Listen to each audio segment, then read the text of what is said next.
Hello there and welcome back to another review. So today we're going to be looking at Jackie Chan's second attempt to break into the American market, following on from 1980's Battle Creek Brawl, or Big Brawl as you may call it. But we're going to be having a look at 1985's The Protector here today, directed by James Glickenhaus. Now, as I'm sure many of you are aware, there's actually two versions to this movie that are on that release from 88 Films. There's also Jackie Chan's version of the film where he filmed additional scenes, he recut, he re-edited large portions of the film. But today I will be looking at the original release as it come out, the standard Western US American release of The Protector. Now, The Big Brawl, made in 1980, directed by Robert Clouse, had done okay. It had done moderate business. It hadn't done amazingly well, but it had done okay. So with this film, Jackie Chan also, had had sort of small parts in sort of the Cannonball Run with Burt Reynolds, but this was Golden Harvest having sort of another crack at the whip, so to speak, on trying to launch their biggest star in the West. And what is ironic is when you look at The Protector and you look at The Big Brawl is actually more in sync to sort of the aesthetic of what a Jackie Chan film is. The Protector in many ways is trying to market Jackie Chan, especially at the time anyway, as something that he wasn't. But The Big Brawl, despite all its faults, is more in sync with what a Jackie Chan film is rather than The Protector.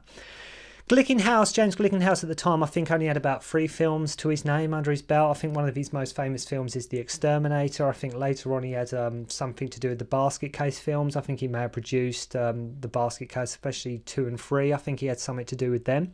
So Golden Harvest had high hopes this was going to be a big hit. I think from the get-go, Chan hated the script. It was well documented that Jackie Chan fell out with Glickenhaus numerous times in regards to many things, especially the action scenes, where Jackie Chan was apparently begging for him to have more control as he felt they were unimpressive and lackluster. And Glickenhaus's reasoning being is, well, they're good enough for an American audience. And how much of that is true, I don't know, but if that is true, they may be good enough for an American audience at the time, your standard moviegoer, but they're not good enough for Jackie Chan, and they were definitely not good enough for what Jackie Chan fans expected.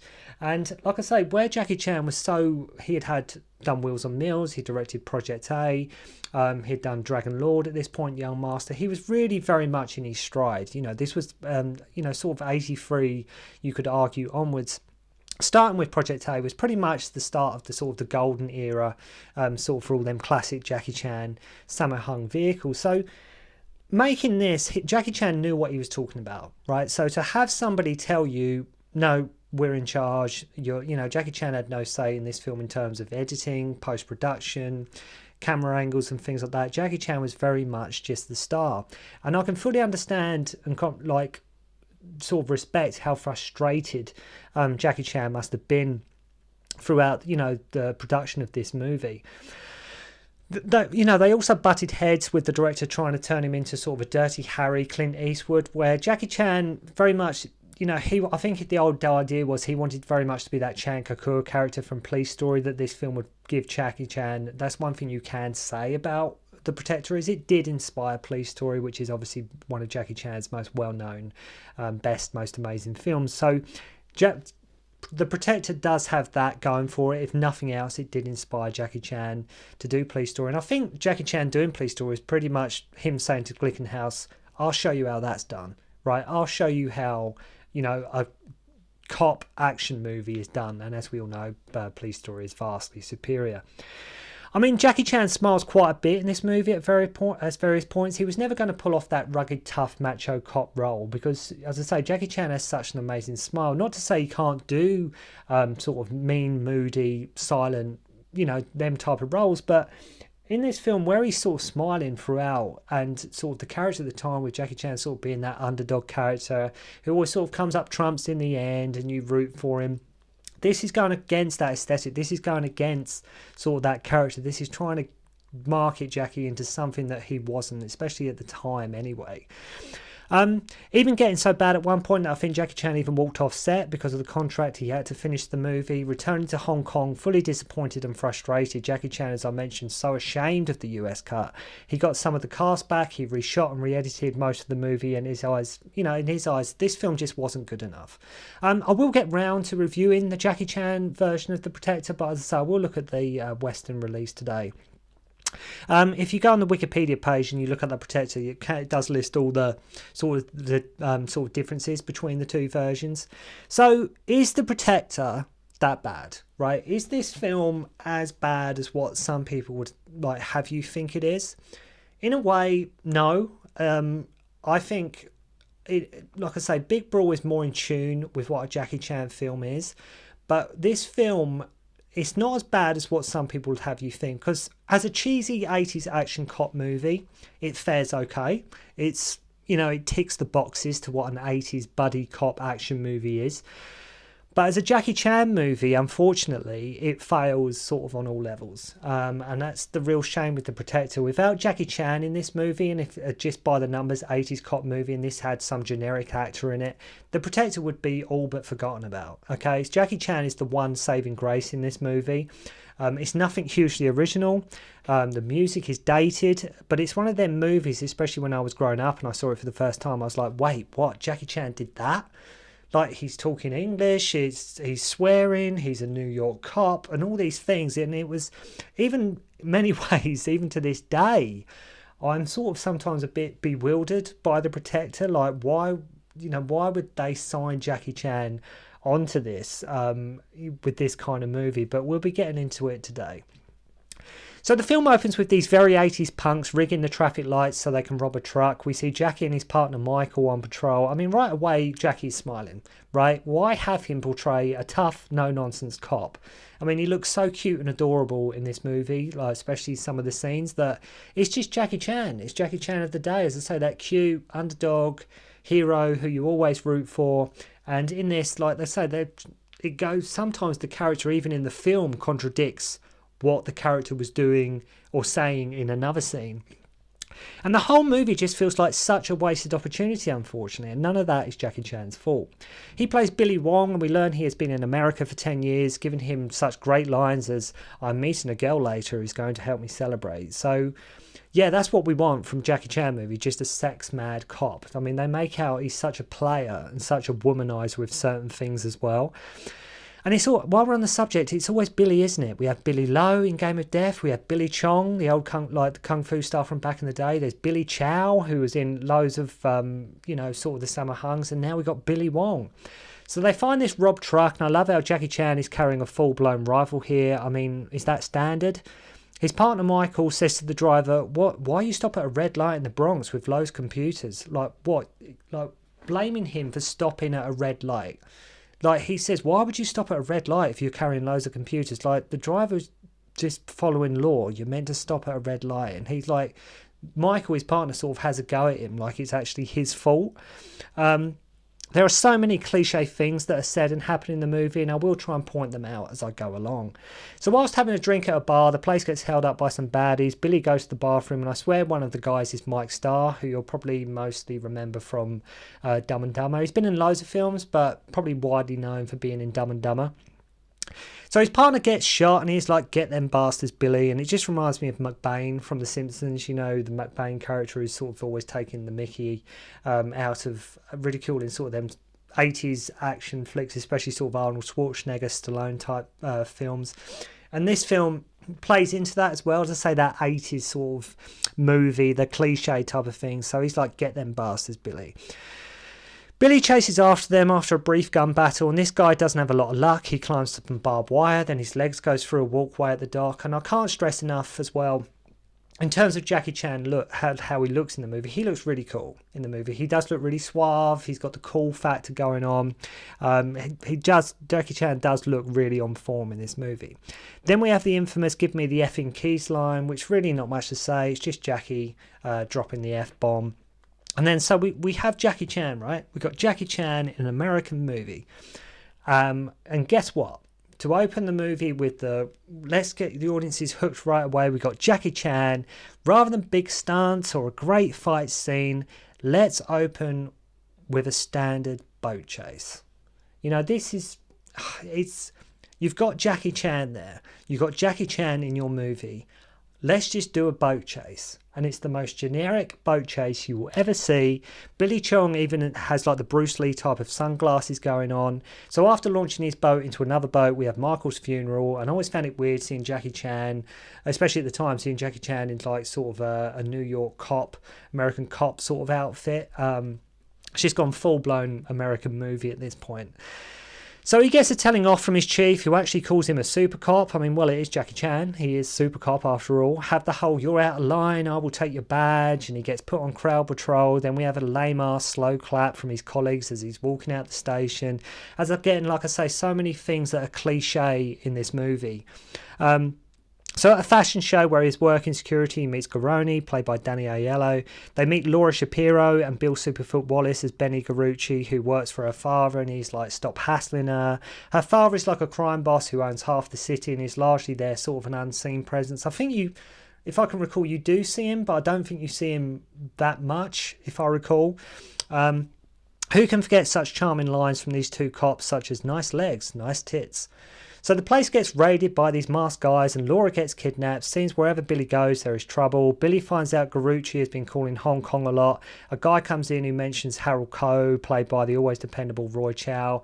And according to Billy Wong, he is a real snake. They think Koh took her as him and Shapiro are smuggling drugs, and they sort of had a falling out. So it's basically like kidnapping these two drug dealers. They've sort of fallen out. One of their daughters, one of the guys, his daughter's been kidnapped, you know, yada yada yada, whatever.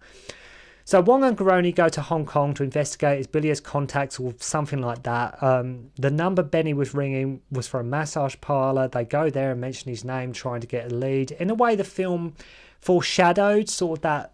What it does do is, rather than put Jackie Chan just at the centre on his own, what this film does is it does sort of foreshadow the buddy thing that the US did with Chan's movies sort of in later years, you know, films like the Rush Hours, the Shanghai Noons. So whilst getting a massage, Billy noticed they're going, like, sort of these girls are going to kill him. A fight breaks out, and it sort of foreshadows as well, talking about foreshadowing, the sort of the massage parlour fight in Rush Hour 2. I mean, we get some action, but you can't even really call it a fight scene because Jackie Chan, when you watch him in this, he looks so restricted. He looks really so restricted in what's happening and the way the action is done. Jackie even does like the rug flip with his gun when the gun flips up, which he's done numerous times. So they threaten the boss to tell Harold Koh basically they've been in town, right? These two cops, Wong and Garoni, they're there. We mean business. Tell your boss that we're around. They go to see one of Jackie's informers, and the film goes into Enter the Dragon territory with the boats, the shanty towns, have Moon Lee here too. The massage parlour gang turn up. Jackie Chan beats their guys, and their boss is like, right, I'm out of here, right? He's beat their guys up. Their boss is like, right, I'm out of here. This isn't working out. So Wong just so happens to find a motorbike. Billy Wong just so happens to find a motorbike. And this probably, to me, this scene in the movie, along like sort of along the waterfront and things like that, it's probably the most funnest scene in the film, with Billy trying to catch up with him, and I love the way it builds. Of course, there's always a ramp he can use for his bike, but it really is quite a cool set piece. Then doing like a pole vault, then he does like a springboard dive, and it's probably the most Jackie Chan the film is at this point in the movie, especially that scene with him trying to catch up with this boat, using different means to go along the front, along the pier to sort of catch up with him. Like I say, pole vaulting, using a bike, jumping, these kind of things. And it is a nice little set piece that I think is, like I say, is probably the funnest scene in the movie. Dare I say, it's actually quite well directed and put together as well. The guy gets away, and Chan's informer says he will find out what he can. So back at their hotel, they find a suitcase full of cash as a bribe from Koh, and guy outside who tries to kill them. Garoni having a full-blown assault rifle. I love the cops in this because they can just carry all these like fully packed weapons. See hints at Jackie doing his things, like the way he descends the building outside and the way he flips over the car, so that we do get little moments from Jackie Chan. But as I say, the word restricted is all I can think of when I see Jackie Chan in this movie. So the guy blows himself up. The commissioner in Hong Kong gives them a telling off, and Garoni's like, I never go anywhere in Southeast Asia without an Uzi, which I think is quite a funny line. So they go to Koh at this press conference he is having and throw his money back in his face. Chan's informer gets burnt along with his barge. Then Chan and Moon Lee go and see this fortune teller that really adds nothing to the script. You might as well just take that scene out of the movie. Garoni is tailing Garucci to these shipping containers down by the docks. Garucci meets Ko and is like, hey, it was just a misunderstanding why my boss didn't pay for the last shipment. Gives him the money, and Ko's like, oh, that's good then, the girl will be returned tonight. And that was their whole beef. Like, their whole beef, he's like, sorry about the last shipment, it was just a misunderstanding. Oh, well, don't worry about it, I'll return the girl. And their beef is settled. But what's weird is, Bill Superfoot Wallace is meant to be Shapiro's sort of bodyguard, but then he sort of ends up, as the film near the end, he sort of becomes Ko's bodyguard. It's really weird. Like, he's just, I don't know what is going on there. But anyway, they've settled their dispute. What's going on? So Wong, Garoni and this guy Jones plan to raid the factory, and Jones reveals this canon which Chan never actually picks up in the movie, but the movie posted would lead you to believe otherwise. So we have the drug packers as naked women. Why? No idea. You just got naked women as the drug packers. I mean, was there really any need for that in this movie? And again, watching it for the first time, I was like, what is going on? What is going on in this movie? We see Jackie Chan doing his thing by climbing some containers, not just one or two, but like he climbs up several sort of shipping containers all in one take, which again, you do get little moments where Jackie Chan does get to show off. I love how they all had to do was tail Garucci. I mean, why didn't they just do that anyway? And they would have got Laura's whereabouts a lot quicker. When they find her after all this time, she's actually in a cage as well, like in the corner of the room, wearing the same dress she had on way back at the start of the movie. So they blow the place up, and man, it is such a lame, crappy rescue mission. I mean, it really is probably the lamest rescue mission you will ever see. And I love how the staff have like karate uniforms on, or something resembling that anyway. Garoni gets shot and left there. Next we see Garucci roughing him up for Ko. But like I say, I thought he worked for Shapiro. Then Billy phones, not sure how he got the number. He phones him up, not sure how he got their number, and his whole threat is like, if you kill Garoni, Laura disappears. Right, because he's got Shapiro. You're a cop. What are you going to do? Just bump her off? You can't, you're a cop. They obviously know you won't be able to kill her. Why would that be a threat to them? They know you're not going to do anything to her. You have to take her home. That's why you came to Hong Kong for in the first place, Billy, to bring her back. So, like, suddenly he goes like a villain, well, if you don't give me that, I'm going to put a bullet in her head. He doesn't actually say that, but he's as good as said that, like she's going to disappear.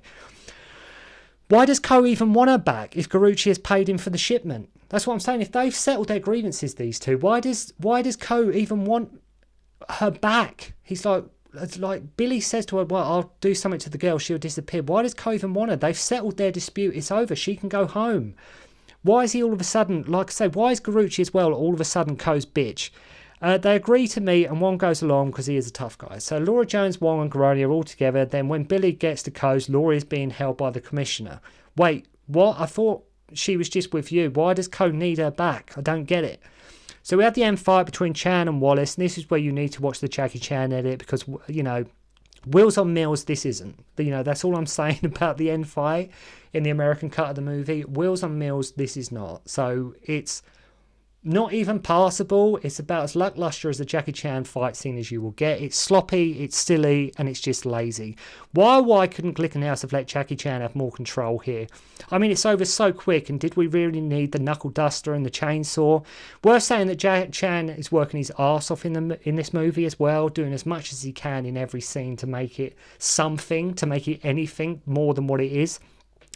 So after a fight, Chan has a fight on this platform that is being raised in the shipping yard, and I love how Garoni uses the bazooka to take out a sniper, and no one seems to be worried to go and get the crane operator as well that's lifting Billy and this other guy up.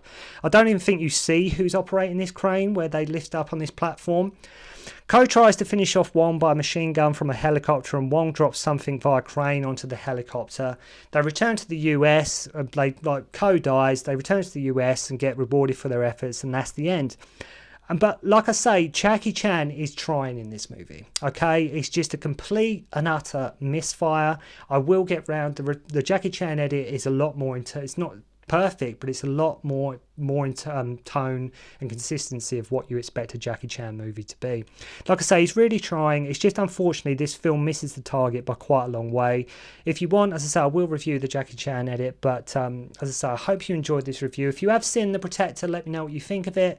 Do you think it's as bad as what some people make it out to be? Do you think it's a terrible movie? Do you think for a second attempt at American market it's an okay movie? But as I say, let me know what you think of The Protector. Thank you so much for watching the review, and I'll see you soon. Don't concentrate on the finger or you will miss all that heavenly glory.